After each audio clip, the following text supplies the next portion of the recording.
이거 꼭 한번 사전에 연습해 보세요. 앞으로 많은 발표장에서 여러분을 프로답게 세우는 무기가 될 수 있습니다. 안녕하세요. 달달제이 안유정입니다.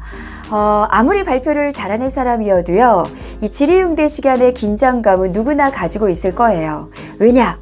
예상 질문 리스트 다 뽑아놓고 준비를 열심히 했지만 예상하지 못한 질문이 나올 수도 있기 때문이고요.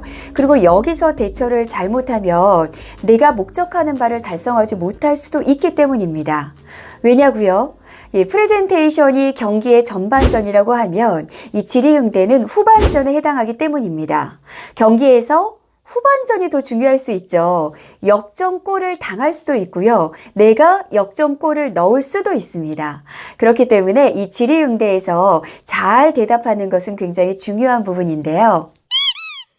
그럼 어떻게 해야 되는 거야? 제가 드리는 첫 번째 방법은 여러분께서 뽑았던 질문에 대한 답변을 슬라이드로 만들어서 발표장표 뒤에다 붙여가는 거예요. 아마 발표 준비하시다 보면 발표 시간 안에 넣기에는 애매한 장표들이 있을 겁니다. 근데 분명히 질문으로는 나올 것 같고 이런 것들을 만들어서 붙여가시고 그 질문이 나왔을 때 네, 세세한 자료를 보여드리면서 말씀드리겠습니다 라고 해서 띄우고 발표하신다면 분명히 좋은 점수를 받을 수 있어요.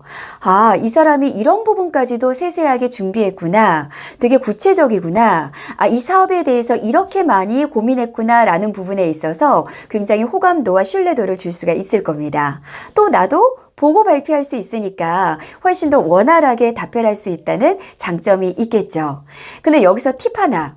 이거 발표 장표 찾는다고 잠시만요 하고 ESC 누르고 막 가서 드래그하면서 발표 장표를 찾는 모습 어떨까요? 좀 부산해 보일 수가 있잖아요. 또 질의응대 시간을 너무 많이 잡아버릴 수도 있습니다. 그럴 땐 좀 짜증날 수 있기 때문에 미리 준비해 가시는 게 중요한데요. 그 해당 장표들, 답변에 대한 장표들을 여러 슬라이드를 보기를 통해서 한 장으로 깔끔하게 출력해 가세요.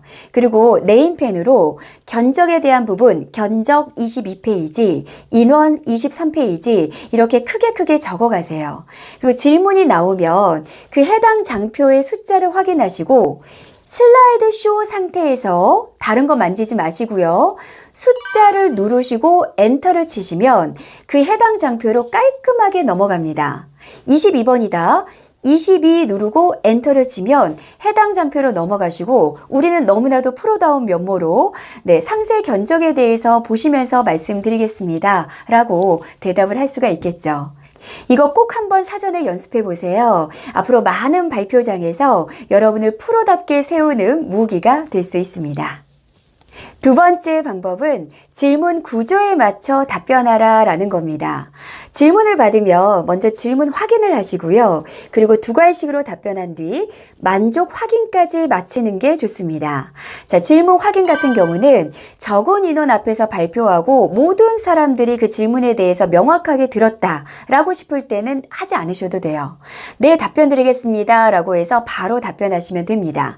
그런데 전체 참석자들이 이 질문자의 질문 내용을 다 못 들었겠다 싶을 때가 있어요. 이럴 때는 발표자가 다시 한번 요약 정리해서 상세 견적에 대해서 물어보신 거죠? 라고 해서 크게 말씀해 주신 다음에 답변을 하신다면 청중을 다 같이 끌고 갈 수가 있습니다.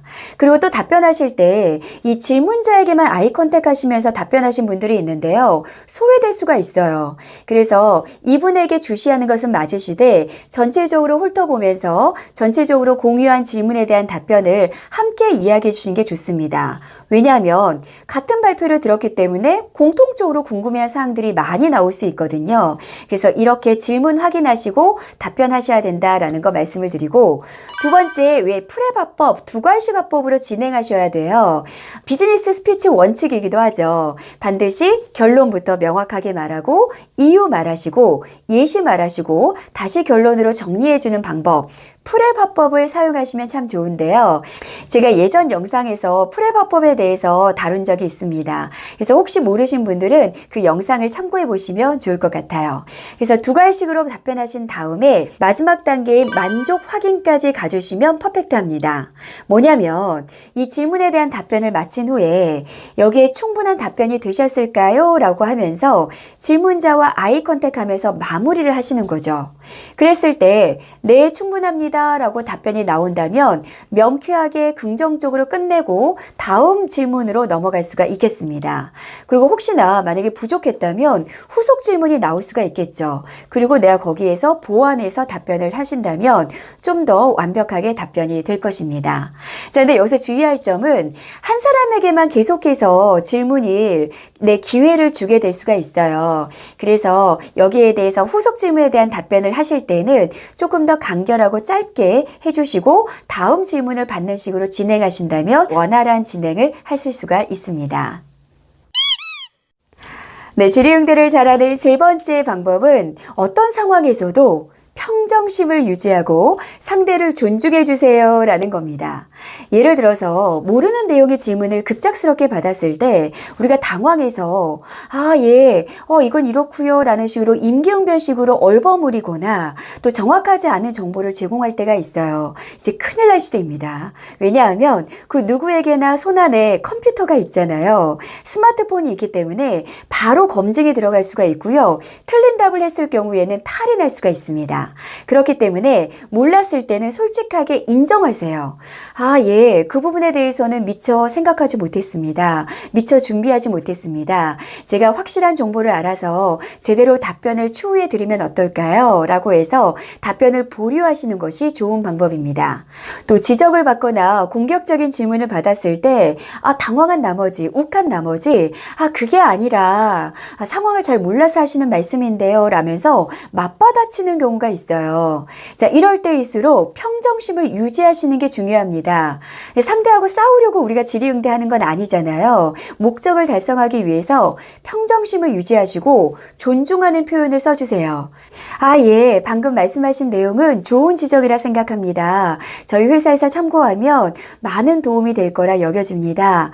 그런 관점은 미처 생각하지 못했습니다. 제가 그 부분으로 다시 협의해서 반영한다면 솔루션이 더 탄탄해질 거라고 생각을 합니다. 좋은 말씀 감사합니다 라고 하신다면 충분히 조율이 가능하다라고 느껴지겠죠. 이 사람하고 일하면 수용 가능성이 충분하겠구나 라는 것도 느껴질 수 있겠죠. 그리고 드물게는 딴지를 걸거나 왜 주제와 관련 없는 질문으로 이 발표장의 분위기를 흐려놓으신 분들이 간혹가다 있을 수 있어요. 이럴 때 같이 흥분하시면 안 됩니다. 이럴 때는 네, 날카로운 지적 정말 감사합니다. 그 부분에 대해서는 발표가 끝난 후에 개인적으로 다시 답변 드려도 괜찮으실까요? 라고 하면서 다음 질문으로 빨리 받는 것으로 시간을 최소화하는 것이 방법일 수가 있겠습니다. 자, 이외에도 질의응대를 받는 디테일한 팁들이 있습니다. 발표 시작 전에 가까운 곳에 메모지와 펜을 좀 갖다 놔주세요. 왜냐하면 질문을 하실 분들 중에 여러 개의 질문을 한꺼번에 던지는 경우가 있어요. 저도 그런 경우를 당했을 때 굉장히 당황스러웠었거든요.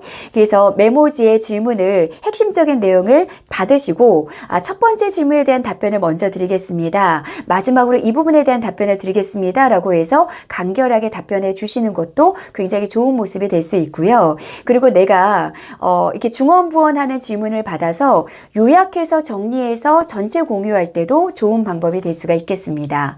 또 그리고 발표 중간중간에 질문이 자꾸 들어오면 발표 시간 맞추기에도 힘들고 내가 멘탈이 붕괴되는 현상이 일어날 수도 있어요. 그렇기 때문에 발표 시작 전에 오늘 이런 내용에 대해서 발표 들어가겠습니다. 자, 질문에 대한 부분은 발표가 끝난 후에 해주시면 감사하겠습니다. 라는 부분을 잠깐 얹으라고 들어가는 것도 굉장히 좋은 방법이 되겠습니다.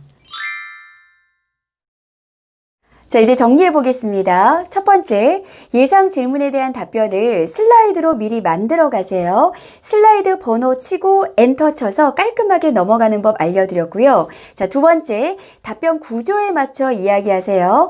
질문 확인하시고 두 가지식으로 답변하시고 만족 확인까지 하는 방법. 세 번째, 여러 질문 상황에서 평정심을 유지하시고 상대방을 존중하는 표현을 꼭 잊지 마세요 라는 거 말씀드렸고요. 메모지 활용하고 그리고 질의응대 시간 공지하는 방법까지도 꿀팁으로 알려드렸습니다. 네, 발표를 아무리 잘해도 청중의 이 키맨의 추가 궁금증이나 니즈에 대해서 만족스러운 답변을 해드리지 못하면 내 원하는 결과를 얻지를 못할 수가 있어요. 그래서 발표를 준비한 만큼 이 질의응대에 대한 답변도 충분히 하셔서 이 발표장에 들어가시길 바라고요. 현장에서 오늘의 팁들 잘 적용하셔서 후회 없는 만족스러운 질의응대 시간을 만들어 가시길 바랍니다. 제가 프레젠테이션과 스피치에 관련된 영상 올리고 있는데요. 궁금하신 점이 있거나 또 이런 부분을 영상으로 만들면 좋겠습니다 라는 부분이 있으면 댓글로 남겨주세요. 제가 참고해서 여러분께 도움이 되는 유익한 영상 만들도록 노력하겠습니다. 자, 오늘 영상이 도움이 되셨다면 구독과 좋아요, 알림 설정으로 또 뵐 수 있길 소원하겠습니다. 고맙습니다.